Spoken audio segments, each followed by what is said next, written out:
and blessed unity with the L-O-V-E. Love is the solution, so set your love free with the L-O-V-E. Further evolution and blessed unity.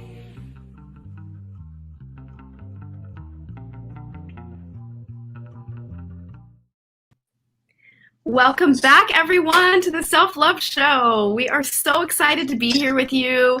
Happy New Year. I hope you had a blessed, Christmas season and New Year. I'm your co-host, Dawn Light, and this is my beautiful co-host, Trish Wright, with me. And we have an amazing guest today. Beautiful Steve Nobel is here with us. And we're going to have an incredible show ready to launch into this.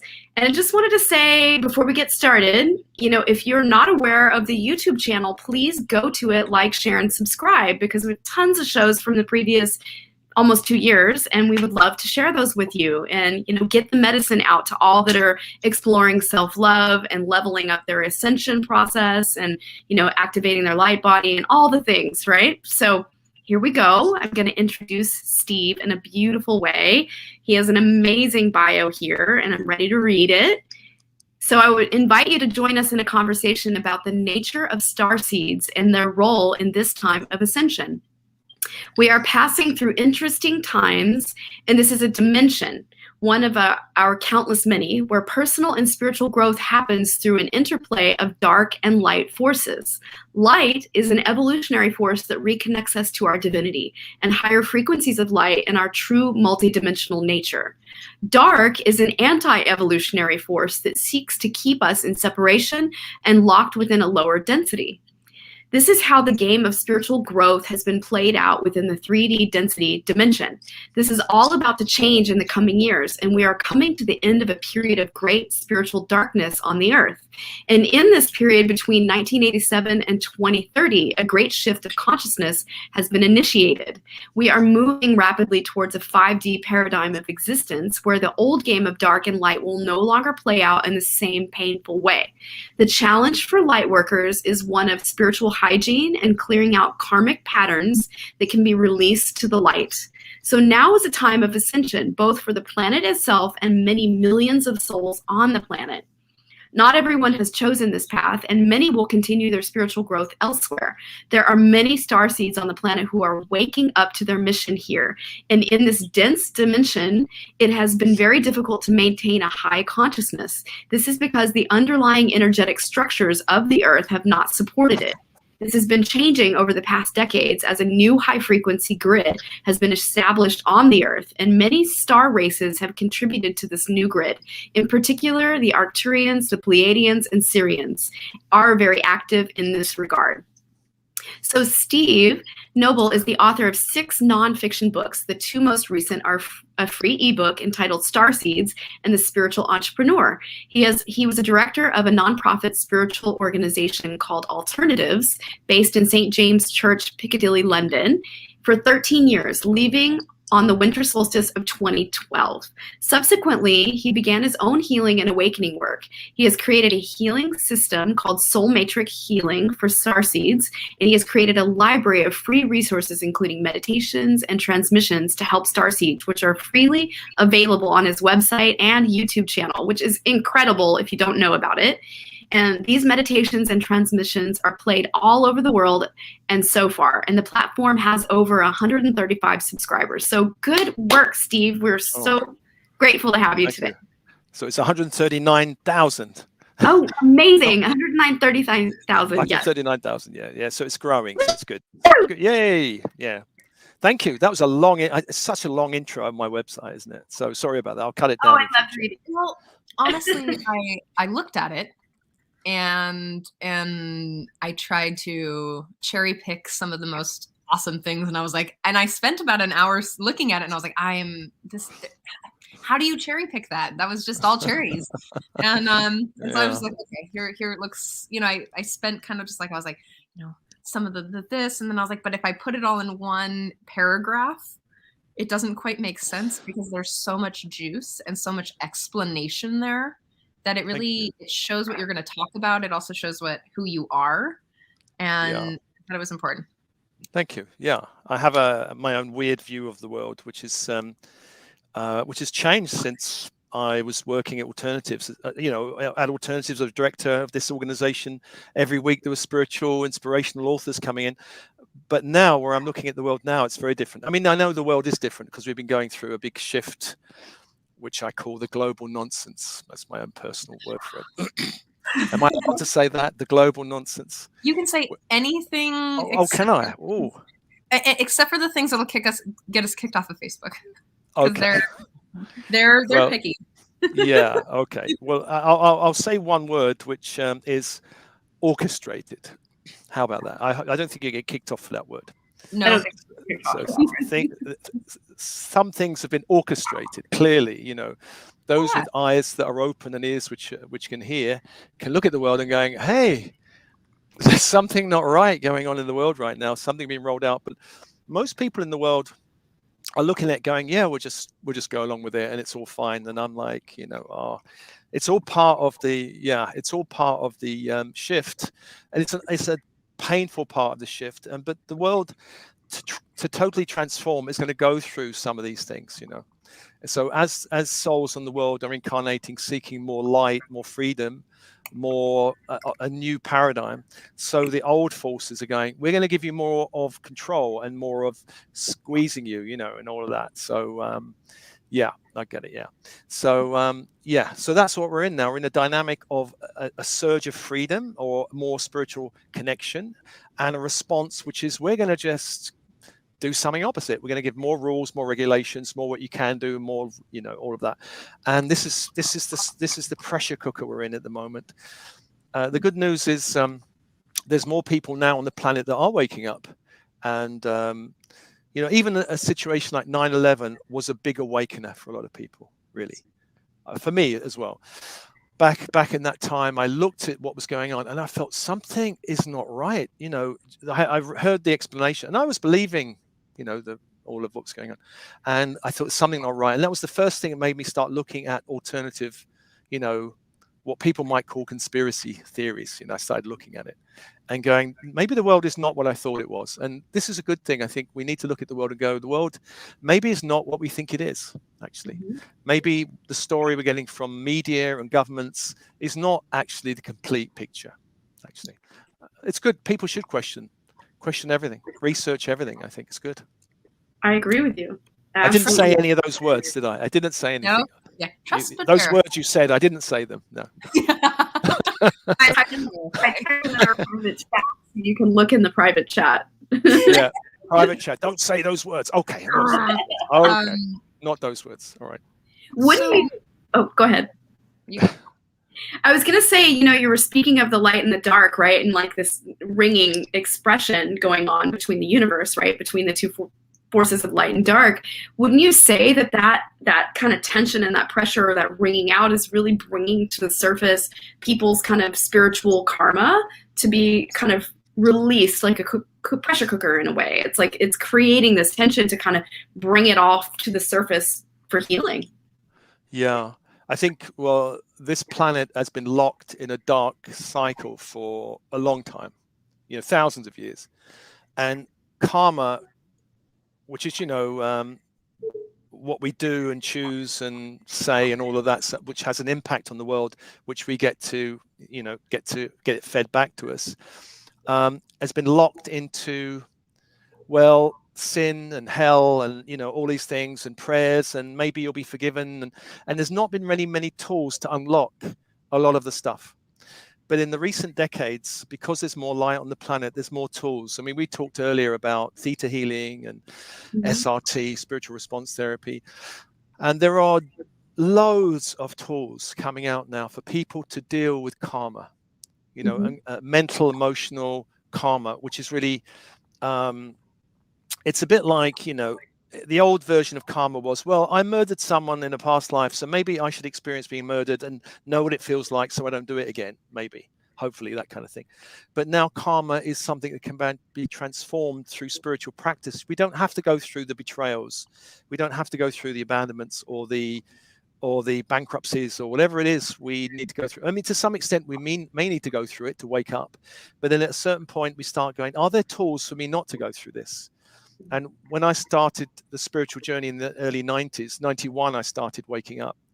And I thought, well, and first of all, I heard you create your own reality from these channels. I'm like, wow, but what does it mean? And I spent hours and hours and hours, or days and days and days, reading channels and listening to channels, trying to work out what does it mean. And I found a spiritual teacher who was very much into it, and I was just asking her, what is, can you explain it to me? And you know, my mind, it's very hard to work these things out from a logical left brain mind. And so what really helped me was to experience it, to open up, to go, oh wow, it worked. I tried something and it worked. Something shifted. So my mind, my left brain goes, oh well, maybe it's real then, you know, that kind of thing.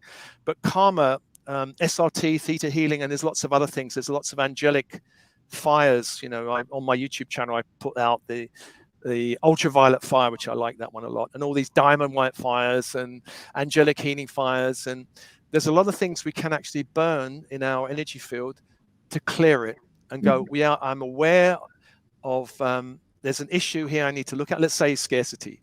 There's an issue, there's programming, there's agreements, all can be burnt and destroyed. There are lessons and there are gifts that I need to embrace. And once I got the gift and see and really understand what it is, I don't have to do it again. And, you know, like the Matrix, you know, again, the deja vu, you know. The black cat comes out, we have to do, you know, you go, something's being repeated. You don't have to do it. And for the thousands of years, you know, we may have had a pattern of betrayal that could follow us for lifetimes, or scarcity or unhappiness or whatever it is, or, you know, any of that stuff. And now we can break it. Finally, we can break it. It's like, yes. And I know that because I've done it on myself. When I first came to the path, I wanted to know, as I mentioned, is it real and does it work? And so one of the first things I did was choose an area of my life and go, this area sucks. How about if I put all these tools that are saying works on it and see what works? And actually something started shifting and opening, and I'm, wow, that works. Let's try another area. And I was doing that, kind of moving around. And now I don't do that anymore. Go, okay, it works, fine. I don't need to push. The universe at one point said, stop pushing it. You're pushing it a bit too. I was testing the universe a lot, you know. An example would be, well, if I create my reality, I can drive in the center of town, park on a double yellow line. In England, double yellow lines is, if you park here, you're going to get towed away, type of thing. So I parked there and I said, I'm going to go and see a film. And when I come out, this car will be invisible and I'll be fine. I mean, that's pushing it, right? And I came out, it was fine. And I pushed it a few times in a number of areas. And then I got one day a voice saying, okay, enough is enough. And I'm like, okay, I'm not going to keep pushing, you know, and I don't anymore. There's no point of it anymore. So, so karma can be transformed. In this period of light and dark, it can be transformed because the light is intensifying and the dark is losing power. And so there's a kind of shift of power. But when the dark was in power, you know, imagine 500 years ago in Spain, you got the Inquisition, and you're going to go, hey, I'm seeing angels. They're like from prison, torture, death. There wasn't much area for transforming karma, you know. And religion has been such a stranglehold on the world for so long, but now religion has not got that stranglehold. Spirituality is breaking through. Spirituality is our own personal connection to higher self, oversoul, God, goddess, all that is. We don't need a priest. We don't need someone to sing mantras for us. We can do it ourselves. We don't need middlemen. Well, yeah, or middle men with middle women. We don't need any of them, you know. Yes. We go direct, and they don't like it very much. But that's why religion's losing its power, because we now know we can go direct. We don't need them anymore. Thank God, goddess. We don't need them anymore. Yes, Yeah. I agree with you. Did I answer the question, Dawn? I hope I got that one. Oh yes, yeah. Thank you. I love everything you're saying. It's so uplifting. Oh, good. These conversations are dynamic and just shared from the heart. Oh, fabulous. I have a question, or I have this. So I'm in a bunch of communities that are, well, I'm in a lot of communities of a lot of different sorts of people. Like, that's just the way that this soul and this body does the thing that it does.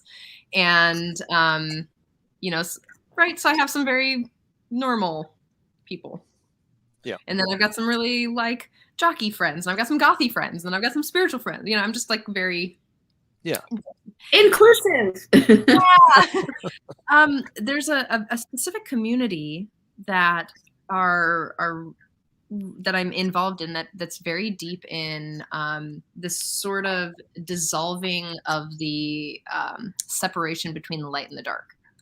This Oh, idea okay. of Yeah. and they call it sort of dark work, or the spiritual like the shadow work, that they're Yeah. really shining a light in the dark. They're dark workers, they call themselves, but I also still think that they're, you know, lamplighters or Yeah.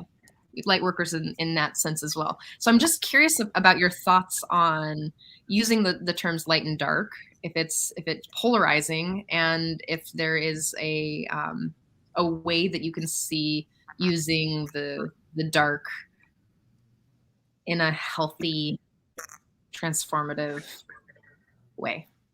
Yeah. I don't know if Well, it's yeah, great. It's great, isn't it? I mean, it's a very core question. I think that one of the issues and problems that a lot of people who embrace the light so thoroughly is that they're fed up with the darkness of the world, the kind of constraints and all of that, and they leap into the light. And I also leapt into the light. They want the affirmations, you know, give me the affirmations, give me, I create my reality, give me all the good stuff, give me the wonderfuls, give me the angels. And I remember having a conversation once with someone, because I've been very into shamanism and Wicca for a long time. And I've not shied of the dark, you know, and actually part of what I'm doing is I can work there because I'm not really afraid of the dark. And a lot of light workers are afraid of the dark. You know, they go, oh my God, I don't want to even, I can't even look at that. You know, I can't even see that film. It's too dark. Turn it off, you know, or that kind of thing. But at a human level, we need to realize, I think it's important for people to realize that the world is not what they think it is, that there are forces in the world that are actively trying to suppress the light. It's just useful to know that there are forces, you could say, you know, we like to think that in the West, the democracy of America, God bless America, and Britain, you know, God save the Queen, and the Vatican, you know, all hail the Pope, and all of these things are beautiful and light, but actually, they, at a certain level, you've got to realize actually there are forces there and elsewhere that are not really working for the upliftment of humanity totally. Capitalism is an abusive relationship. Yeah, for the highest Yeah. and best good. Yeah, capitalism, you know, in America, capitalism is like, well, in America, I think socialism is almost like communism, isn't it? So, whereas over in Europe, we have a different idea of socialism. It's not quite so, you know, scary. You know, we don't get the Reds with the guns coming out. Are you a communist? You know, and all that kind of highly polarized stuff. But you know, I've been in communities that really love angels, and I have been in the pagan communities, and there are evangelical in both that go, oh my God. There's a friend of ours who, in my transmissions, I use a 5-pointed star pentacle, and she's like, "Oh my God, she's got a Christian background. I can't listen to that. It's got a pentacle." And then there's a pagan friend going, "Oh, we can't talk about angels. We're not interested in angels." So there's all these schisms. It's a bit like Life of Brian. Do you ever see that film, Monty Python, where, you know, are you with the Freedom Front for Liberation of Judea? No, they're over there. We're in this group. You know, there's all these like schisms going on. So at a 3D, 4D level, we need to realize there are forces on the earth which are not what they're trying to portray themselves as. And it's good to be aware of it. But at a higher level, it's all part of a game. The dark are actually waking people up. At a high level, it is part of what is needed here. And actually, more people are waking up probably through the dark than through the light at the moment, I would say. More people are waking up through the global nonsense situation. They're looking at it. I went in on a march in London, 1 million people. And when I looked at those people, they weren't starseed types. They weren't like, you know, rainbows in their hair, dreadlocks type. They were earthy, you know, the government's lying to us. So there's a lot of very, you can say, non-starseedy type people who are really embracing this waking up to what's going on right now. So at a higher level, we can not be afraid of the dark because we've had lifetimes where we've been involved with the dark. You know, I mentioned SRT. So when I was doing spiritual response therapy, I found lots of lifetimes where I've been in the dark, you know, and I think as a soul, we go into the dark to understand what it's like. You know, maybe we were doing stuff that wasn't very nice. By today's standards, I look back and go, oh my God, did I really do that? Did I really charge in that war and send all those people to death? Or did I really connect with those black magicians? And yes, because a lot of souls need to learn about the dark, because another example would be, let's take abundance and scarcity. If you want to learn about abundance, you can't ask a billionaire who's inherited billions, tell me about abundance, because they'll just say, get a trust fund. They say, I don't know, marry someone wealthy, they've got no idea, basically. But if you talk to someone who's been born in a situation where they know about scarcity and they've worked through it and they've come to a place of abundance, then you could say, well, tell me about abundance. I mean, I run abundance webinars and workshops, and I've wrote a book called The Prosperity Game, and I've written this Spiritual Entrepreneur. I know about abundance because I've experienced lack and limitation in terms of money and a lot of other things. And then I've had to work, well, how do I break free of this? What's in me that's blocking me from experiencing abundance? And when I've done the work inside and broken the agreements and transformed those programs, and then suddenly, now my life's more abundant than ever, really. I mean, my kids who think, Dad, you're weird and all this stuff's a bit weird. They love me, but they go, yeah, it's weird. Now, because I'm so generous with them, they go, well, you're really generous, Dad. Something must be working out for you. And I'm like, yeah, I'm with the weird. I'm in the weird group, and we're doing really well at the moment while the world is struggling, And my grandkids, my granddaughter's 12. When she was 5, I was telling her about talking to trees. She was like, Granddad, what are you talking about? Now she's 12. She said, oh, your YouTube channel's cool. That was it. That's all she said. But I thought, well, that's good. At least she's seen it. She thinks something of it. That's great. I want to echo a couple things that you were saying about the light and the dark. And I think that they're really important pieces in my view, and the things that I've been really walking through is that not to create the judgment of light and dark, but that there is so much juice in the shadow. I'm also not afraid of the dark. And in one of my workshops that I was taking, in a Gestalt workshop that I'm in, I was like, I want to be a lamplighter. That's who I am. I'm a lamplighter. I'm the person who walks in the dark because I'm not afraid. And I'm like, oh yeah, it's here. If you want to light your lamp, I've got a light. And that's one of the pieces. And I'm gonna say something kind of silly and just hold with me here on this metaphor. But my boyfriend right now is like really invested in me sharing something with him that was really in his childhood, and we're watching Star Wars again. And I'm loving this subtle, not so subtle conversation about the light and the dark, right? There's a lot of really juicy bits here. And I was thinking about this last episode that we watched where Luke actually confronts his father, and he's taking a stand for the love of his father. So he's literally like, what does Yoda say? Like, hate is the path to the dark side. And I was like, okay, I get that. I don't have the feelings about light and dark the way that some people do. I don't see anything different in them. I think that they're equally as important. And so I'm sitting here thinking about this thing that Yoda said, and what I loved about how Luke shows up in the world is that he is committed to love, not this idea of like limerence of love or this like fascination of lust. It's actually, he shows up for the seed of love, of connection, of truth, of I see the good in you and I'm going to hold it there. Not the good that I think you should be, but the good that I know you to be. And I was really hit by that, because I was like, oh wow, what a really interesting movie to be set in the 70s. And and to have this very powerful message about, well, magic, really. Magic of light, dark, and spiritual exploration, and the hero's journey, and I really it really hit me. So well, I've had 2 narcissists with sociopathic tendencies enter my life. One was a romantic relationship, and one was a boss for a while, and they caused me all kinds of interesting challenges. They were really up for hammering me personally. But when I mean, at the time it wasn't easy, but when I passed through the challenge of it, all I could feel for them was absolute love, both of them. And when I look back on them, there's no glimmer of anger with them. I mean, at the time it wasn't like, hey, I love you. I'm like, oh my God, these people, it was after the event. So I'm not as enlightened as Luke Skywalker, but after the event, all I could feel was love for them. And I've had two gray magicians. I call them gray magicians. I wouldn't say they were black magicians, really.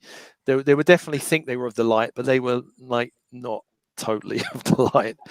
And I learned more from them than a lot of other teachers, actually. So I think the dark has personally taught me so much, and I've got a lot of respect for the dark. And when you gave me that image of the lantern bearer, it's almost like the hermit. Do you know the hermit card of the tarot? Going down into the underworld, which is where the unconscious has all these old programs and stuff. And what Jung said, and I do believe him, he says once we start actualizing or waking up or whatever, individualizing or something, we have to go back with the lamp down into the unconscious and then down into the collective unconscious. So it's not just our personal, but it's actually we're of service, which is what I think I'm doing, really, because I've spent 30 years clearing up my mess in my basement. I mean, it's not totally clear. It's still got some dark poison snakes here and there, I'm sure. But now my job is to go into the collective unconscious and go, here's a lamp, and here's a load of tools, and here's what you can do to actually navigate this period. And so I think that's the sign of there's a few signs of a spiritual teacher for me. One is, are they really being of service to other people? And the other one is, do they have a great sense of humor? If they don't have those two things, I kind of wonder about, I've met a lot of people who are saying, here's my $20,000 program. And, especially in America, it's great. You have all these people coming out, here's my $20,000 programs. And it's good to be abundant. But actually, with those kind of things, I think, well, yeah, you're going to be really abundant. And maybe you'll serve those 10 clients really well. But what about everyone else who can't afford 30,000, And so What? That's why this specific show is created. Dawn and I share the value of being able to offer anybody that they want, anybody, in regardless of race, class, wealth, money, anything, the opportunity to get free therapy or free coaching via this show. So that's why we've reached out to all these amazing people in the world. And that's why, people that we are inspired by. It's like, can we offer this platform to everyone? That's great. I think it's wonderful what you're doing. We're all doing the lamplighting work. I'm working on some of the social conditioning around gender roles, codependency, and racial injustice work. That's a lot of my work. And I know that Dawn, I'm not going to speak for you. I'll let you. Oh, well, I was just waiting patiently. Thank you for bringing me forward. I was just, So basically, my journey has been so profoundly powerful, and what you share, Steve, has been interwoven in my own spiritual journey, of many years. I think I spent many, many years of my life in the dark, and surviving child abuse is a very dark, right onto the planet into a very dark scenario. And that was such an awakening. And I think that I stepped in as a light being. I carried a lot of light. It scared my dad. It scared him. It was a reflection, and he couldn't see himself in his own reflection of me. And so that was such a deep spiritual learning, but I was learning about the light and the dark, and how that I hold both, and we are all both, and the universe is made up of both, and it's all spirit, it's all source, it's all whatever you want to call it, God, divine, light. I have the same name for all of it.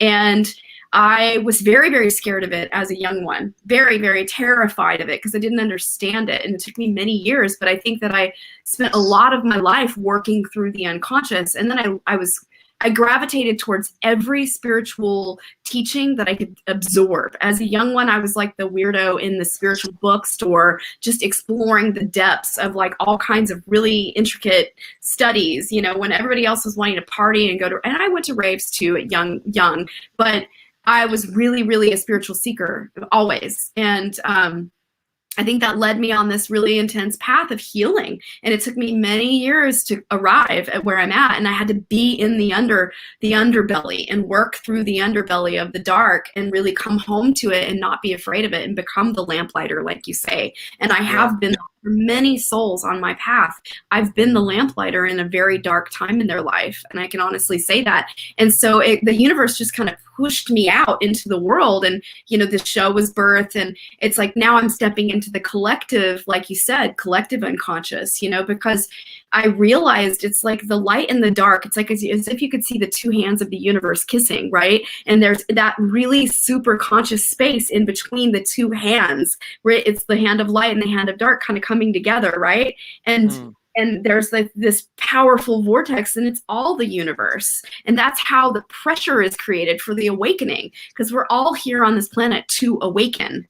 That's what the Earth School is about. So the pressure of the dark and the light working together creates the awakening moments. And it's not about judging the dark or judging the light or judging all of it. It's all to get us past the, you know, cleansing the lens of perception and really seeing it as it's all in service for our awakening, and to really step into the greater capacity of love and seek and find where we hold barriers against the loving essence that we are. Yeah, it's beautiful. Well, I think starseeds choose, you know, this idea we choose our parents, choose our families before the incarnation. And so you would think, well, why would someone choose a family that's got incest or abuse or whatever's going on there? And that's could go back a long way, you know. And actually, I think starseeds are alchemists that come to transform the poison, because they may actually get the full force of that poison for a while, because they're the ones, often they're the release valve for the family. You know, they're the ones with the black sheep or the whatever it is. And you get the full force, but and it's confusing and difficult. But once we start waking up, we learn we're transformers of the poison. Because the dark can be very poisonous, right? It can be. It's not, you know, it's not a dancing through rainbows when you go into a family like that. If you're encountering, you know, most of my clients have got physical, emotional, mental, sexual abuse. Lots of them. And I used to think, why are all these starseeds going into these places? Because we chose to go into the dark to, yes, there's awakening up of ourself, but also to understand what's the matrix like. What is this pattern about? And if we can navigate that pattern, like in my family, complete poverty consciousness, complete, you're not going to be spirit. My father said when I was 15, you're not going to university to be a spiritual drug-taking layabout, which I thought, well, that sounds a great option. He says, no, we're not doing that. And so he was completely blocking. There's a block to spirituality. There's a block to money in my family. There was a block to emotions, you know, British emotional. Like, I'm like, what are emotions? Can we express anything here apart from complaining, you know? And so I had to go on a whole journey of emotional healing, and getting into spirit. It took me a long time till I was 30s to I could actually, because I married, and my now ex-wife was like, you're going to be normal, you know, and I'm like, okay, I'll be normal. And as soon as I started having a hint of spirituality, she clamped down and jumped on me. And when I see her now, she sometimes says, what cult are you in now then? And but she laughs and we're friendly. It's all right now. So so I think the challenges we take on are the ones that help us further along. I do like the Harry Potter dark arts training. That actually it's a training classroom. You're in there and you've got Professor Snape telling you about, you know, here's whatever it is, and you're going to have to learn how to deal with it. If we're going to be lamp lighters, that metaphor of holding the lamp and going into the darkness, we have to know actually there are some poisonous snakes down there, and we have to know where they are. And actually, you know, if you're going in the Amazon with a light, and you're a tourist, you're going to get smashed by the Amazon. But if you go in knowing the terrain, you can actually guide people going, we won't go over there, you know, they're sleeping whatever jaguars over there, we'll leave them there, we're fine. But you know, we can navigate our way through. We know what to avoid, we know the pitfalls and how to get over them. But we have to have met them ourselves first. Otherwise, how can we help anyone navigate anything? So I had a client once, actually I'm seeing her very soon actually. She was in America, in LA. She was not American, but she went there, and she's just started a business, coaching business. And then she emailed me, I'm not getting any clients. I'm not successful. And I'm like, really? Well, okay, let's have a look. And I just said to her, well, tell me what's worked in your own life that you're presenting to clients. And she said, and it was an amazing answer. She said, well, nothing has worked with me personally. And I'm like, oh, so you're presenting a business using techniques and methodologies that's never worked. And she went, yeah. And you're wondering why your business is not working? I said to her, go away for a year and go and practice on yourself and then come back. And actually, I'm speaking to her very soon, actually. So I'll find out what's happening with her. But yeah, we need to go out and find ourselves before we can help anybody. We can't. These friends of mine went to Bali they were doing a yoga retreat, and they said to me, there's all these early 20-year-olds life coaches in Bali on the laptops, which I think is fantastic that people are in the early 20s. But really, don't you have to live a bit of life first before you can help others live their lives? That's just my view. The best teachers are the ones, they're the ones who've lived a bit, And by the way, I've neve been to a rave. I've missed out completely. I can honestly. You can arrange it for me. No, I'll take you to one. Oh, you take me to one, yeah. Okay. Festival. Yeah. I've been to festivals, but yeah, never really a big rave. Never been any. Oh, I've missed out. Oh, you didn't miss out. They still are happening. Are they? That. All right. Well, I'll ask my partner if she wants to go with me. I don't think she will. We'll all go together. Okay. I'll visit sometime, and I'll find one for you because I have okay.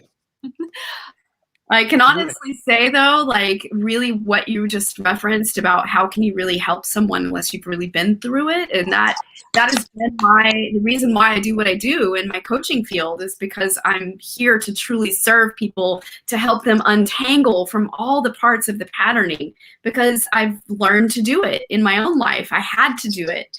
There was no other way to like sustain my life. So I just became dedicated to that healing, that karmic healing and untanglement with my own father. And it led to major awakening and deep, like intergenerational breaking patterns completely. And so because I've walked that path, now I'm able to really facilitate very deeply for people. And I'm so thankful that I never in my wildest imagination thought I'd be in this position. Like I wasn't seeing it from that lens of perception at all when I began my healing journey. It was like, I just wanted to do it for my own healing because I needed that deep understanding inside my soul of what this was and what it meant, and I never was like, I'm going to be a coach and I'm going to do all these things. That wasn't even in the picture for me when I began. And so it's just the byproduct is that, because now I'm stepping forward in service to say, I'm here to spiritually serve your awakening. Yeah. I think also you probably, and you and many others, women, I think initially as well, are dismantling patriarchal systems. Mm-hmm. It's such a loving way. Because you've hit patriarchy, maybe with your father. I hit patriarchy with my father. I'm like, oh my God, these rules, these regulations, these, you can't be late. You got to be home at a certain time. And I used to wake up in nightmares of, I've got home late. I had a nightmare. I'm home late. My father's he used to wait for me by the door. If this was a teenager, that kind of thing. And so I'm in the process of dissolving patriarchy. A lot of women are, because women are embodying the goddess energy, which is returning, and men are also, I think, more slowly, because a lot of the spiritual groups or talks you go to are 90% women. Usually it's women leading the way, actually, I think, dismantling it, but not to dismantle it to destroy the masculine. It's to rebalance with the authentic masculine and find a new unity, which hasn't been known on the planet in living history. I don't think we've not known of this possibility. What we're seeing is that patriarchy is harmful for everyone, and how deeply disruptive and abusive it has been for men specifically. Like when I'm at the deeper I get, I'm like, wow, we really, I call it, we've done a number on men and how they hold themselves and how they've forced themselves into certain boxes of being. And it's just so harmful for everyone. And so it's like, I don't want my father to have to be forced into this ideal of manhood that he holds, because it's destructive. He doesn't have the opportunity to be authentic to his deep. Probably at this point, he doesn't even might not know some of the things that he is.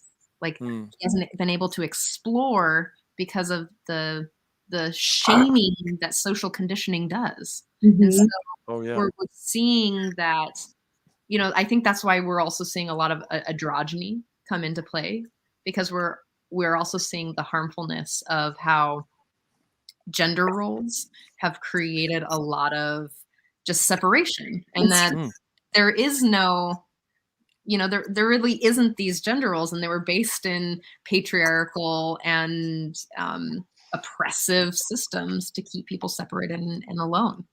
Yeah. So that's why, I mean, one of the reasons I jumped into it's anarchical feminist witchcraft. ooh. Yeah, I know. And I was an organizer for it for 2 years. It was like organizing cats, herding cats. Herding You cats. can't organize. I couldn't organize. You know, it's, my God, it was just so. It was a whole lot You of have to give them treats. It's treats, and you have to click a little bit, like under the ears. Yeah. Patient. You have to be patient, and you got to give treats. Cheese works. Well, when I saw that, it was very liberating for me, really liberating for me. But what I did see eventually, which is why I left, was even in an organization like that, which said that we treat masculine and feminine equally, the god and goddess equally. Actually, a lot of the women, it was mostly women in there, there was a anger.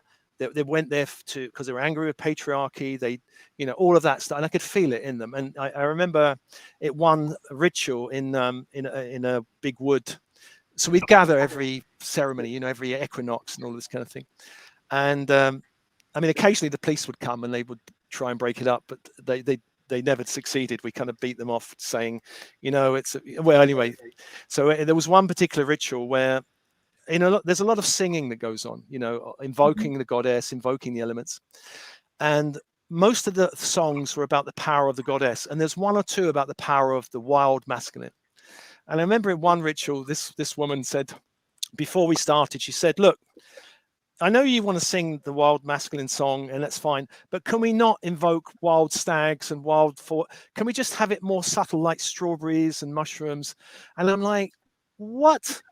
And even a lot of the women were going, what? You know, and I just thought, I can't really, you can't limit, you know, I can only call the wild strawberries to invoke the masculine, or the wild mushrooms. You know, anything too wild or wolf-like or stag-like was not allowed according to this particular ritual. So I thought, you know, I'm out of here. But it was fabulous learning. Yeah. So with Dismantling, I think there are a lot of women with anger about patriarchy, and that keeps them a bit stuck, to be honest. And there are a lot of men not even aware of it, and they're quite stuck. Change it unless we love the shadow and the dark. Like, that's the thing. We can't change the things that we hate. I don't know if anyone gets it, but you got to be like, okay, there's dark, there's the double-edged sword to everything.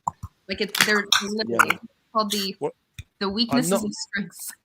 I'm not into fighting the dark, because I think fighting the dark just empowers whatever you're fighting. Love it. But you've got to see beyond it. Yeah, see beyond. Stop dancing. You know, I say to my close friends, you know, stop dancing with the unawakened, you know, and they kind of laugh. I go, because they get into fights, you know, they want me to wear a mask. I just say, don't dance with the unawakened. Don't fight the peasants, dear, you know, and that kind of thing. And, you know, I don't believe in fighting. I believe that what do we want beyond all of that stuff? You know, I don't want to fight with anyone. I don't want to upset anyone. You know, if people ask me my opinions about one of those words that you said I can't say, then I'll tell them, you know, about the global situation. I'll say, this is my opinion, but research it. The only trouble for people is that if they're looking on Google, they can't research it, because Google is highly censored. And if they go on Facebook and the fact checkers are blocking out any alternative opinions, there is no really researching, unless you're diving into very, you know, brand YouTube and all of those places, which and a lot of my friends are diving in. You have to research and look beyond the mainstream narrative. And one of the things about patriarchy that I remembered I wanted to say was one of the powers of patriarchy was that they controlled all the stories and the narratives and the myths. And one of the powerful, actually it seems innocuous at the beginning, but one powerful myth they took on very early on was the sun is masculine and the moon and earth is feminine. Like the moon is feminine. And actually I researched this and I found actually the really old cultures saw the sun as feminine, with the power of the sun is feminine. And the moon was seen as masculine in a lot of old cultures. Actually, in Jewish tradition, I hope people don't get upset with me, but they can research it. Yahweh, and in Islam, Allah, were moon gods, moon deities originally, but tribal deities. And actually, when it started exploding, they become the solar deity. If you think, what is the one image of God in our universe? People think of the sun, Akhenaten. The sun is the one most powerful object. You can say that is the power. And to call it masculine means, well, God is masculine and feminine is passive and receptive and all of those things. This is mythology. And all those myths are being challenged. I have actually I think in one of the transmissions, I asked people to reverse the polarity. I think I've done that anyway. Think of the sun as feminine. No, I have definitely done. Treat the sun as feminine and see how your reality shifts. Because when I was doing the anarchic feminine witchcraft, I did it. I was meditating on the sun as feminine, and my whole reality looked different. The universe felt safer to me than some being throwing thunderbolts, Zeus throwing thunderbolts. And so actually our whole reality can shift just by that one thing. What if I love God it. is more feminine at the moment than masculine? Yes. I mean, I already relate to God as more feminine already in my world. I already feel that and think of that, but I see it more as just, it's all an expression of love. Yeah, it is. And what if, Mary Magdalene has been, demonized? What if she was an equal with Jesus the Christ's avatar, helping him? And there are channelings, and I believe it, that she was really, without her, he probably wouldn't have been able to do his mission, which was a powerful mission and a very important one. But he was working in a patriarchal culture. He had to, he couldn't be talking about the goddess because Judaism was just not up for that conversation, So he had to talk within those myths. But as far as he could, I understood that he really embraced Mary Magdalene as an equal, and even the apostles didn't like it. I did some research, and even I think Peter was very angry that Jesus was embracing Mary in the way he did, maybe as a wife or a lover and all of that. And he did not like it. There is the Gospel of Thomas? No, another gospel that's been banned. There's another gospel that's been banned that in the line of it shows Peter complaining to Jesus about her. And it's like, wow, he's the founder of the Catholic Church. Doesn't sound very good. But there we are. I'm wondering if you want Those books are so good. If what? Those books are so good. Gospel of Mary Magdalene and Gospel of Thomas. Yes. Thomas is good, yeah. Yeah, and Mary Magdalene. Yeah. And Grandmother of Jesus is also really good. Oh, I haven't read that one yet. I'll have to check that one out. I'm wondering. Trish is wondering. I am. I'm really a very, very curious person. I'm surprised I'm alive. Really though. Cats have 9 lives. Don't worry about it. Meow.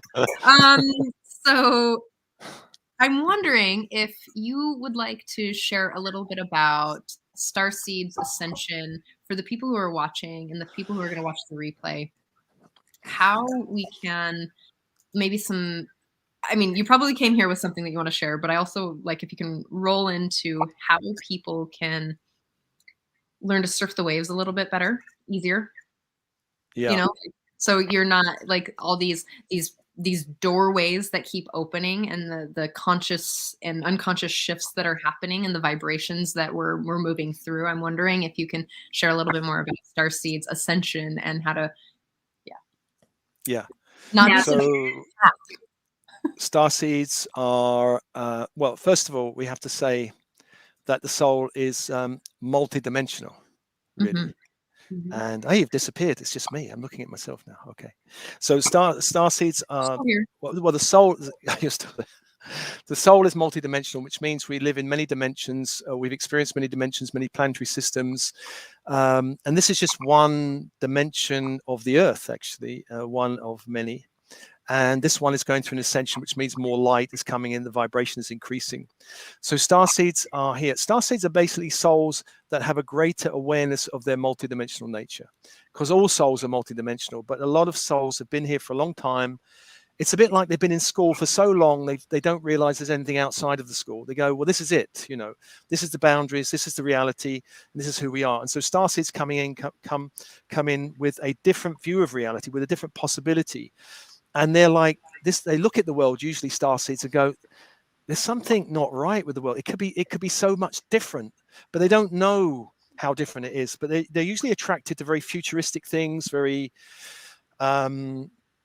alternative things, very spiritual things. You know, they're very interested in this kind of thing, and they're the ones in a way connected to the future of this planet. So for most people on the earth plane, the past is informing the present. The past, what's gone on before, is informing where we are now and what's possible in the future. Starseeds are tuned into the future of this planet, and they're getting messages coming back along that timeline going, come this way leads to where you want to go. They're very interested often in new technologies. They're interested in ley lines, sacred sites, visiting, that kind of thing. A lot of starseeds are interested in whistleblowing, and they're the crypto warriors. There are all these kind of things. There are starseeds who are interested in blowing up or going into the dark with a lantern. You know, because a lot of non-starseeds will go, well, what darkness are you talking about? You know, but starseeds will go, we know the dark's there, and we're going to take a lantern into it and show it to you, and open your eyes to something different. So the ascension process is difficult because there's light and dark energies colliding. And Jesus the Christ said, which I always wondered about why he said this. He said, I do not come to bring peace, I come to bring the sword. And I wondered, why would he say such a strange thing? You know, he's come to bring more love, more light. Why would he say, I've come to bring the sword? Because he knew that birthing light on the planet means all the darkness gets kind of churned up and all of that. So what we got now is more lights coming on the planet. And he said there'll be a second coming. I do believe now the second coming of this Christ consciousness, not one being, but many, kind of group awakening. This energy is kind of stirring up the dark energies which have been here for a long time. Those old control structures that go, we don't like this new energy. We don't like too much joy. We don't like too much freedom. We're not up for that. You know, you can't trust people to have too much freedom. And so what we're seeing is almost like two rivers meeting. If you ever seen two rivers meet, where they meet, there's kind of a lot of waves and volatility, or two different currents meet. So this is what we're in now, these waves.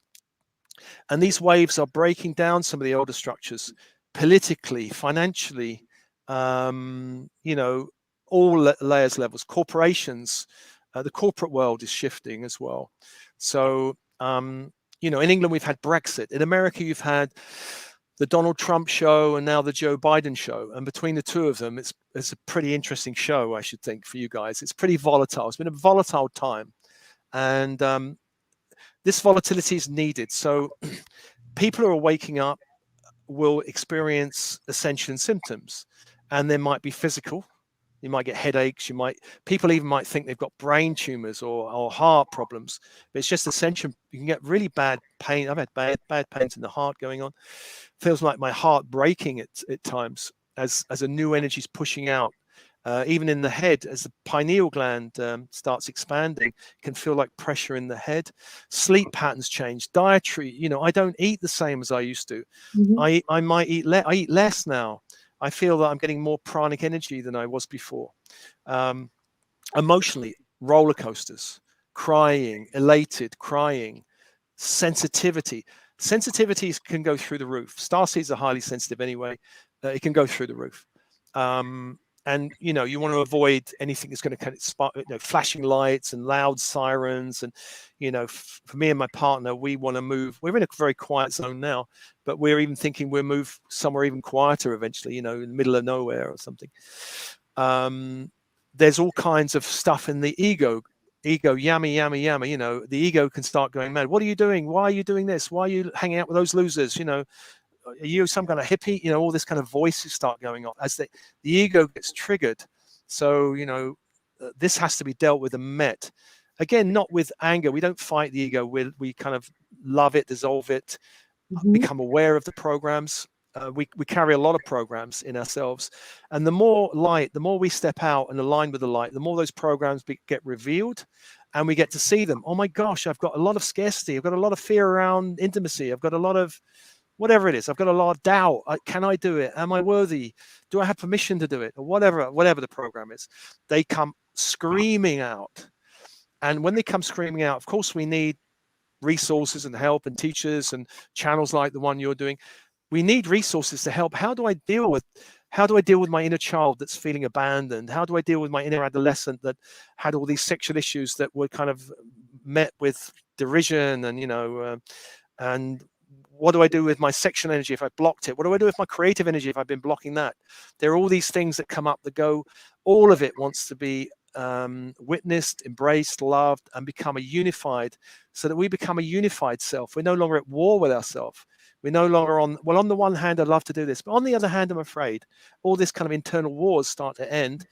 And as we end the internal war, our health improves, our vitality improves, our impact on the world becomes stronger. When I was 35 years ago, I was working in the banks, paper shuffling. If someone said you're going to be doing all this stuff in 35 years or 40 years, I'd be going, are you crazy? That's not me. I'm not going to do that stuff. I was Neo, like at my little desk, and the little hello Leo's come up, follow the white rabbit and all that. I'm like, what's this? It's really about trusting there's a greater intelligence at work. Even if we're going through ascension, it's all right. Don't worry. You're the caterpillar going into the cocoon. You're going to come out a butterfly. You just have to trust it's all right. I do wonder if caterpillars know what they're up for when they go into that cocoon. Maybe they go, I don't know what I'm up for, but I just got this pull. I've got to go in there, that dark cocoon where everything turns to mush. It doesn't sound like a great process to go through. So in a way, ascension's a bit like that: caterpillar, cocoon, butterfly. It's not pleasant. It can be a bit messy. Messy things happen. People, romantic relationships can break sometimes. Jobs can break. You might move house. You may change person. People may say, you're not the same person I knew before, because literally you are transforming. Actually, my ex-wife said that to me. You're not the same man I married. I never said to her, well, actually, I'm not the same man. I had a walk-in, but I thought that will make her even worse if I say that kind of thing. So did I answer that question? Is that, did I, any other wonderings, Trish? I have so many wonderings, but I know, I can see in your eyes. There's not like, I wonder. I have massive questions that keep me awake. And who knows where it could be. Depends on the mood or the hormonal cycle I'm in. Who knows? Something I put on the wherever. I do think that you answered it, and I want to pass it to my beloved here to share her thoughts. Well, everything you said is so true, and it just rings when you feel a truth inside of yourself, and it's just like, oh yeah, it's like that feeling. And it is true. We're going through ascension. And, the last 2 years, I literally had a pain in my heart, literally, because I could feel my heart expanding with the level of work and the deepening of my work and all the practices that I've been doing through the pandemic. And it's been very profound and just life-changing on all levels. And so I know that everyone is experiencing ascension symptoms. And what I wanted to share this really juicy tidbit. So my spiritual teachers are Ron and Mary Holnick, and I've had the joy and pleasure to sit at their feet and study with them for a while now. And Mary always says that we are pushed from behind by our karmic patterns and our unresolved material in our unconscious, and we are pulled from forward. We are pulled forward by our soul and our evolutionary process of learning and higher learning on the spiritual planes of dimension. Like, we are pulled forward and beckoned forward by our soul for what we are here to learn. Because we all we take with us is the love and the learning, because that is what we are, and we're learning to dissolve the egoic structure altogether and merge with the higher self. And so that is the spiritual journey and evolution of humanness that we all share in, and we're all doing it.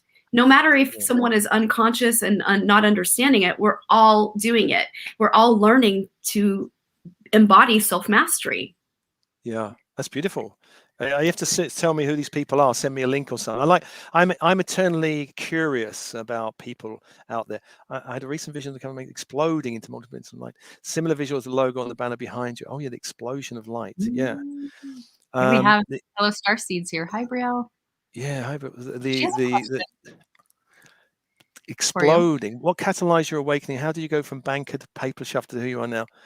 The death of my father was a catalyst, and it wasn't that I was close to him. Actually, I wasn't close to him, but what happened, his death was treated so superficially, like, okay, let's have a cup of, I remember my mother, we were there when he died, actually, we were present at his death, and I looked at my mother and she had a look of horror on her face that lasted about 20 seconds, and then it just went thump.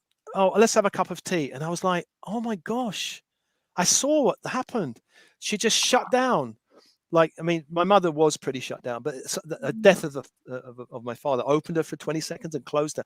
And that was the shock. And seeing how she's just sitting there having a cup of tea, doing chit chat with the nurses, I came away thinking, oh my gosh, there must be more to life than this, like living like this kind of way of living, like connected.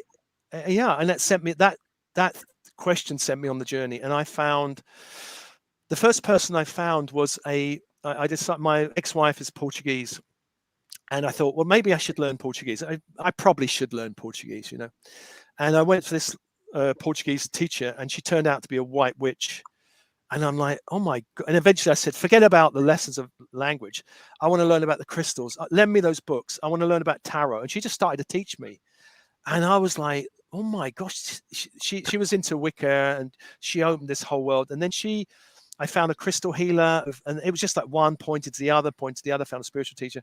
And then I was, within the first 6 months of that awakening, I found every spiritual teacher that was going to be important for me for the next 20 years. It was just so rapid and so amazing. It was synchronicity that I never ever experienced in my life. One thing leading to the other, you know, the signs pointing. I'm like, something weird is happening here, but magical, which I always suspected the universe was magical, but I never had a direct experience of it like that. And that was what got me going. And then I just was gone. I dived in 1000%, and I was for swimming every weekend. I was on a workshop, retreats, talks, you know. I was the workaholic, shopaholic, workshopaholic, you know. I was gone, you know. And I wanted to meet these people. I wanted to find out about them. I wanted to read thousands of books. I wanted to know. And so I filled myself up. And then in 2010, when I hit the dark night of the soul, I had to empty it all. Going, oh my God, I'm just carrying everything, and I needed to empty it all and go, what's real now? I've got all this information and stuff, but I need to clear. I actually just got rid of everything. Threw all my crystals in a lake, threw all my rings.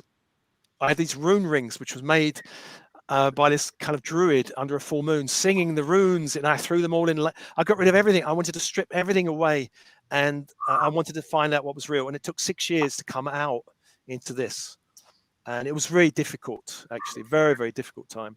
But when I look back on it, I kind of look back on it, I don't know, I wouldn't say fondly, because it was a really challenging experience, but I look back on it as a necessary time, necessary, really. You know, it was necessary to get me here. But, you know, part of me would say, why couldn't I have got here in a nicer way? But probably I couldn't have done. I had to get sometimes we need the kick or the slap the hug doesn't always do it. You know, it would be nice, but sometimes we need to get a little, come on, you know, the soul. And I don't think the soul really minds whether it slaps you sometimes or hugs you. I think it's a bit impersonal sometimes, you know. Okay, you want a slap? We'll give you a slap. And now you're ready for a hug? We'll give you the hug. We tried to whisper to you, and you're not hearing. No, it's the soul is like, we're trying to whisper to you, and you're not hearing. So we'll try this, and then we'll try this, and then slap. Yeah. So I wasn't listening, so I got the slap. I'm listening now. I just say yes to everything now. The soul says, will you do this? I go, yes. I've gotten the slap in my life many times, so I totally understand through and through what you're speaking about. Yeah. Have you seen The Yes Man with Jim Carrey? That film where he has to say yes to everything. Oh, if you can, it's one of his best films. Jim Carrey the Yes Man, or Yes something, Yes Show, I think it's Okay. Yes Man. Yeah, watch it, because he basically says no to everything, and he goes through a process where he just agrees to say yes to everything, and he just says yes to everything that comes in his way. It's such a funny film, so wonderful. Okay, I'll have to check it out. Yeah, do check that out. I love that film. One In of my favorites. 2007, I moved, or in 2005, I moved from Montana Yeah. to Wyoming Oh, wow. to a pot farm in Upper California, and was like, huh, how did I get here?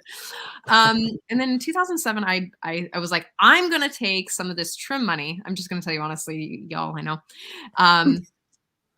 that I'm gonna take this trim money and maybe I should do something with it. And I was like, I'm gonna get a massage, degree.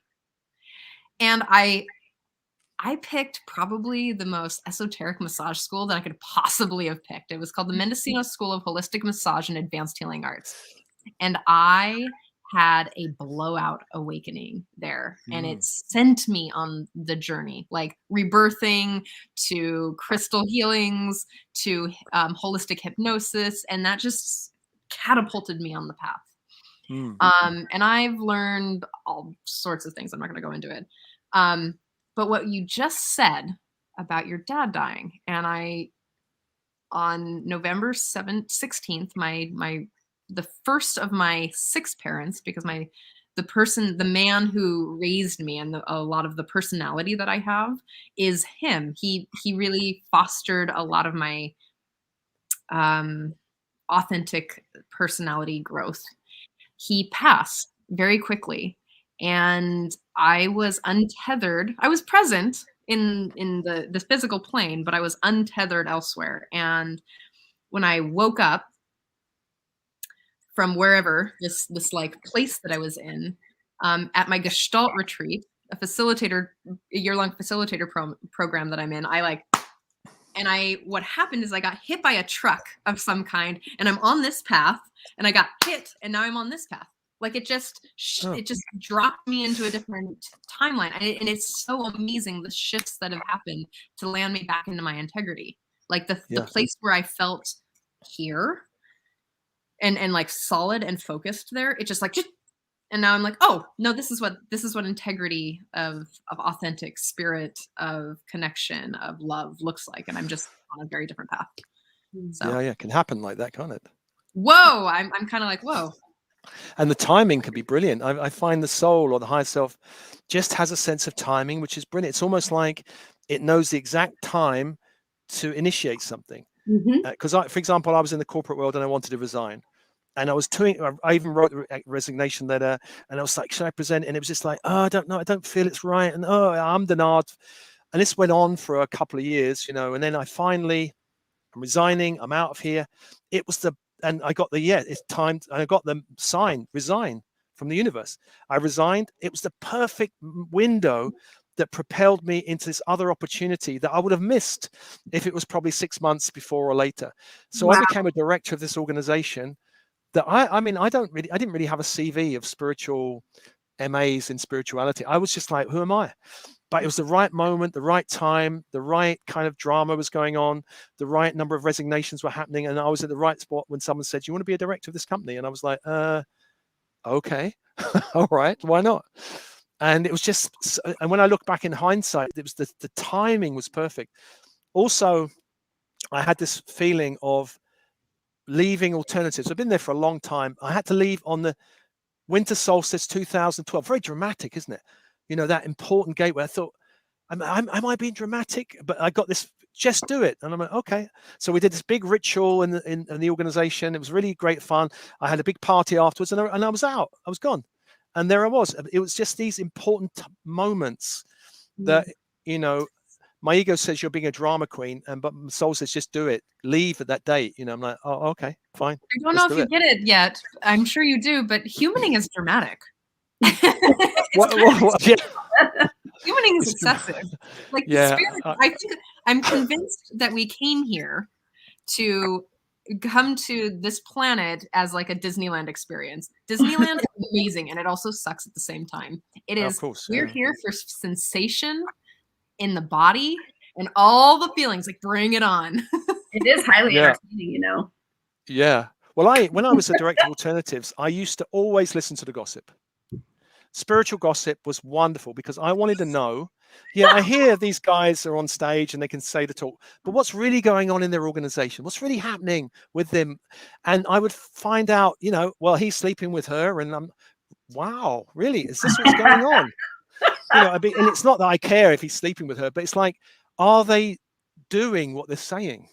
I was really curious. Are they walking what they're speaking? Anyone can come on and go, I'm wearing white and namaste everyone, and and then go and kick the cat when they finish, right? Yeah. or whatever.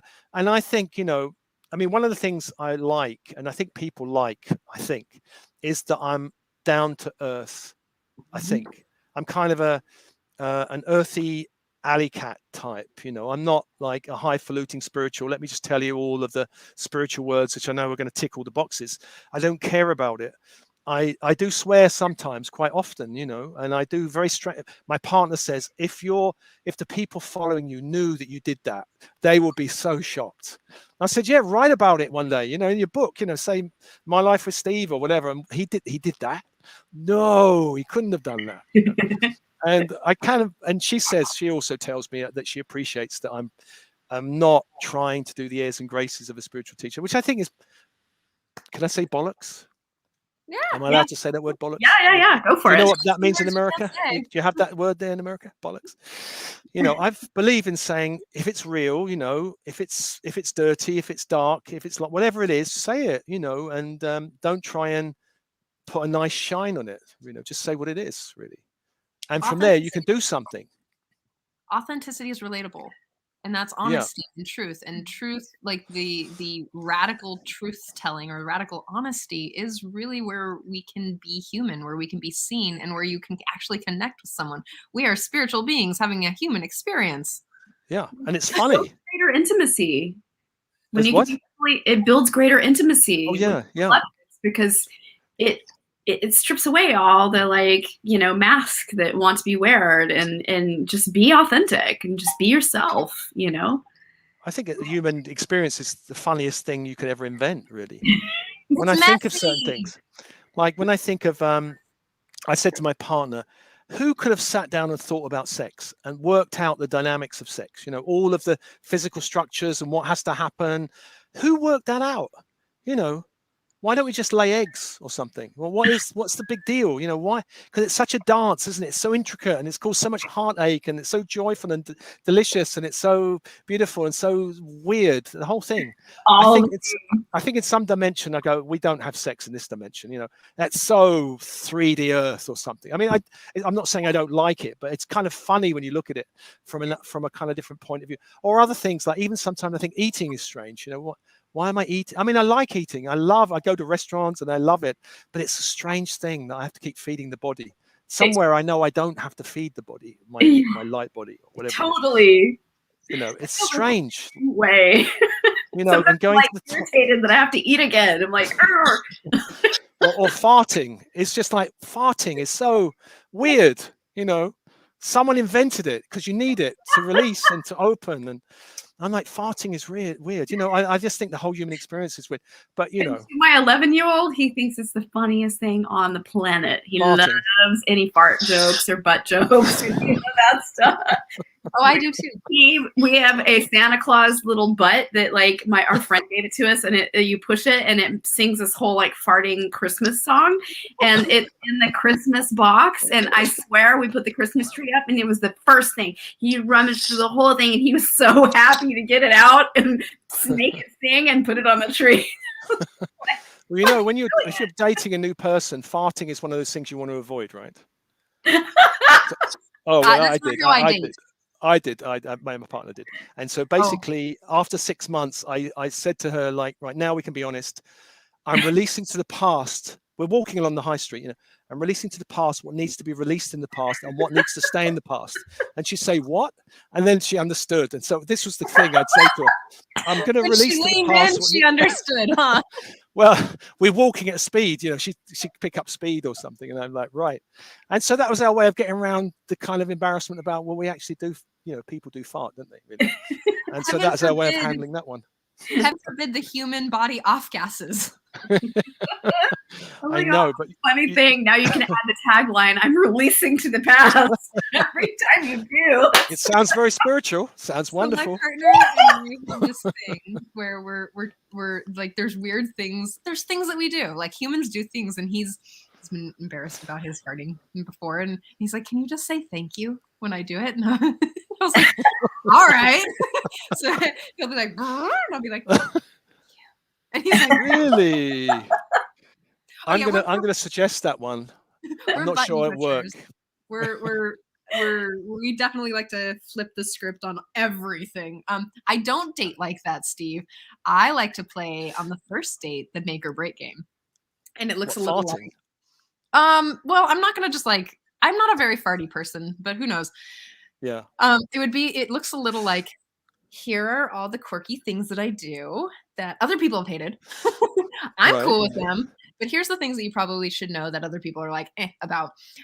It's the, can I scare you away, and also an intimacy creator. So it would be kind of like asking questions, or, hey Don, you should probably know that I have this really annoying habit of, one of my annoying habits that I still is like, sometimes it's ingrained in me to, the term was, if it's yellow, let it mellow. If it's brown, flush it down. And I will literally just not remember to flush the toilet. Like, and it just annoys me so deeply. And it's something that I'm like, and I'm like, Dawn, you just need to know that this is something that I do. And you can choose from this moment on whether that is something that the annoyance is something that you can deal with. And he said, I love your honesty. Oh, that's so wonderful. Isn't it until it great? gets down to it. Yeah, honesty at last, No mask. Let's get rid of our masks. Okay. I truly believe that all humans are annoying. And then it's just to the degree of how Annoyance. much of they're doing their humanness that you can take. I'm like, that's pretty annoying, but it's not that bad. You're not mean. Yeah. You're not. Yeah. Well, I Oh, think you there's a are list of things which I probably annoy my partner with, which she tells me, you need to do that way, do this way, this way, and then we'll be all right. And I say to her, the list is growing. I've got to remember all this stuff, Wow, it's such a fun conversation. I don't think we've ever discussed farting in depth on the Self-Love Well, show ever. I deliberately had to bring it in because it had to be unique. Thank you. Yeah, Well, it's all right. Steve and Dawn, I can love you there. I can love you in your farts. Oh. Yeah. Okay. Well, we'll leave it. We're leaving it with the farts, are we? We're leaving the people contemplating the higher vibrational essence and usefulness of farting in the past, not in the future, not ahead, but behind you. Is always. That's why I think your Oh my God. fart is behind you and not ahead of you. It's always good to release backwards. Away from the nose. The nose is forward, and that's back. It's really important. Whoever designed the body got it right. Let it go. Oh my God. Let it go. Just let it go. If you wanted to know, Steve, why people like you and why you have 139,000 followers on YouTube, it's because you're real. It's because you're spiritual and you're human, and you're not disowning the body because it does body things. It does body things. I think I laugh a lot. I want to laugh every day. I don't want to be too serious. So. I love it. I love laughing. It's so good. Yeah, we have to. Well, I'm glad you've smiled with me. That's good. I've done my job. And we've done our job together. Yay. If you want to know more about Steve and his work, there are multiple links in this particular comment section of whatever particular area that you've been watching.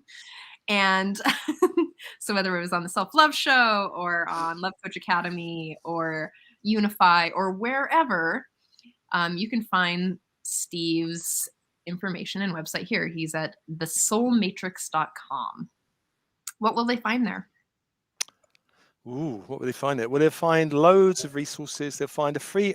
I built my own kind of spiritual Facebook actually, because I'm so bored with Mr. Zuckerberg and his, fact checkers, that I built my own one. There's about 10,000 people. If you fancy joining a kind of, it's kind of a Facebook. I mean, I don't have $1 billion to invest in all the fancy whizzy bits, but it's quite good. You can join. So there's that on there. There's a resource library which is full of stuff in there. And what else is there? Events. I'm doing loads of events. I'm an event tart. I'm always doing something or other.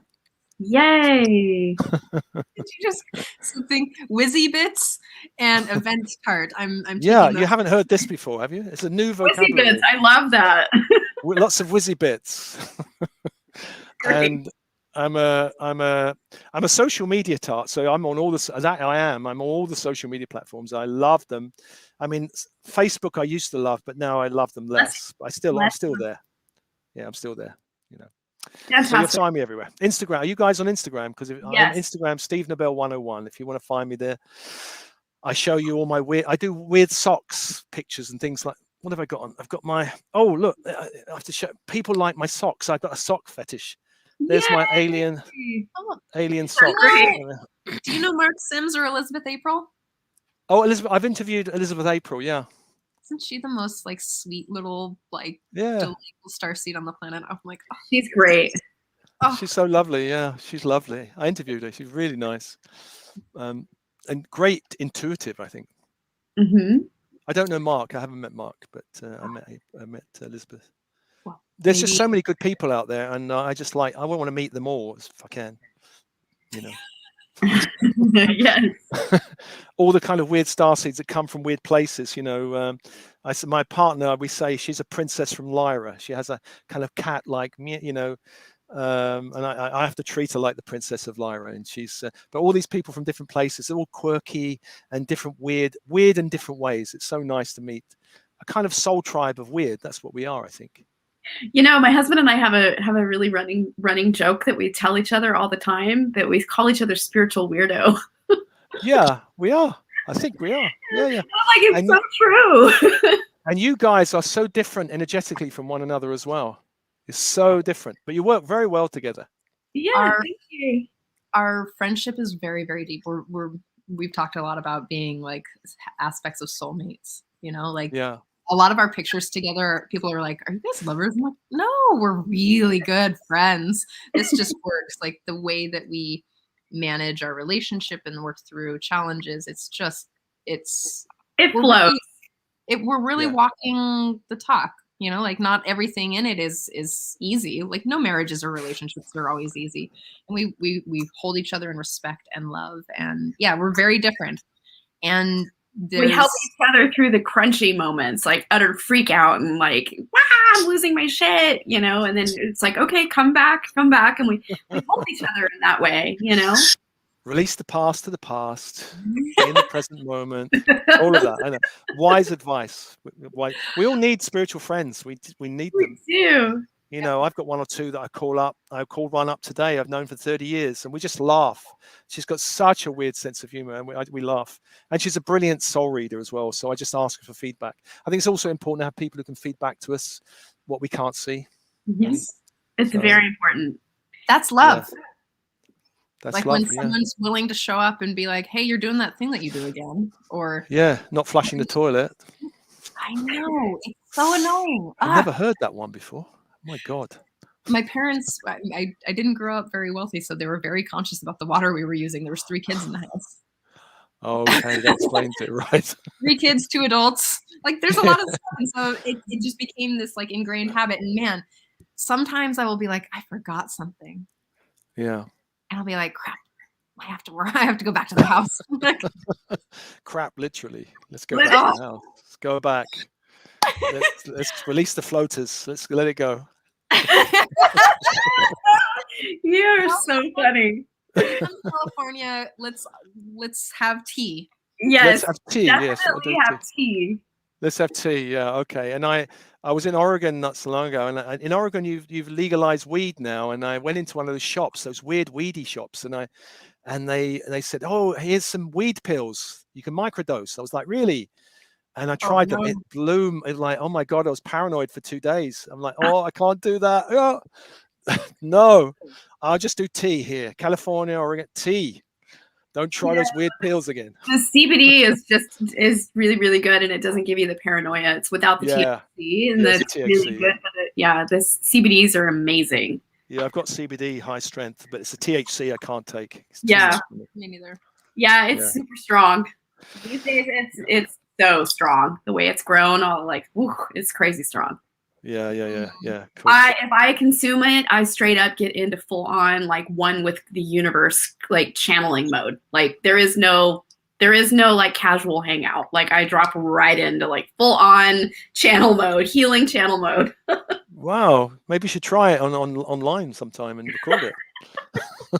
Oh, how about that? Invitation for it. I like that. And maybe it will be dropped into a very special group that you have. Oh, I like this. Cool. Speaking speaking of, yes. So for our beautiful sister friends out there that are interested in reclaiming your trust, we have a beautiful group that you're welcome to join. And this is a deep exploration of heart opening and really helping you come home to the greater self, your expansion, and understand your own patterns that you've been struggling with in your life and breaking free and creating more freedom and expansion in your soul. So if you're interested in that, welcome to join. It's called Reclaim Your Trust, and here's the link in the side box. So please feel free to click it, and come on in. We would love to have you. Women only. Thank you. Yes. Women only. Oh, women only. Oh, yeah. I've been serving women for now, but I definitely in the future will probably create another group for men as well, because I don't want to leave them out, because it's for all of us, you know. Good. Okay, that's good. All right, guys. Thank you so much for your time. It's been lovely hanging out with you. Yes, it's been so lovely. I look forward to having you on the show again and sometime in the near future. And I just really deeply appreciate you and your light and what you do, because you have made a major impact for me. I just want to say this before we get off the show. I have sat in my sauna, and I can't even tell you how many of your meditations I have listened to, and they are deeply transformational. And I just want to say thank you. Thank you for the service you give and the leveling up you give and the offering there, because they are transformational. And anytime you need to do some soul inner work and you're struggling with whatever it may be, go listen to one of your meditations, because and I don't talk about farting once in any of them. You make one? I don't do one. I don't talk about one. I don't think about one. No, they're very professionally made. They're very high quality, professionally made, and straight channeled from the heart of spirit. And they are incredible and very uplifting. Thank you. Wow, wonderful. Well, I'm almost at 140,000. I'm just waiting for the little ting, 140,000. Yay! Yay! Yeah. It's nice to reach a lot of people. I like to reach a lot of people. Make an impact. I don't want to meet 20. I want to reach thousands and millions of people. You know, millions, exactly. Millions. That's you will. All of us. I really all reach millions. Light ahead to that goal. I really see that happening for you. Thanks, guys. It's lovely chatting with you. Until another time. Yeah. Yes. I just like to give a shout out. Yeah, okay. I'd like to give a shout out to Unify and Sign Network for running us right now, and John and Summer Raymer, and of course Love Coach Academy and Scott Katamas for being the muse. So have a good night. Have an amazing week. Yes.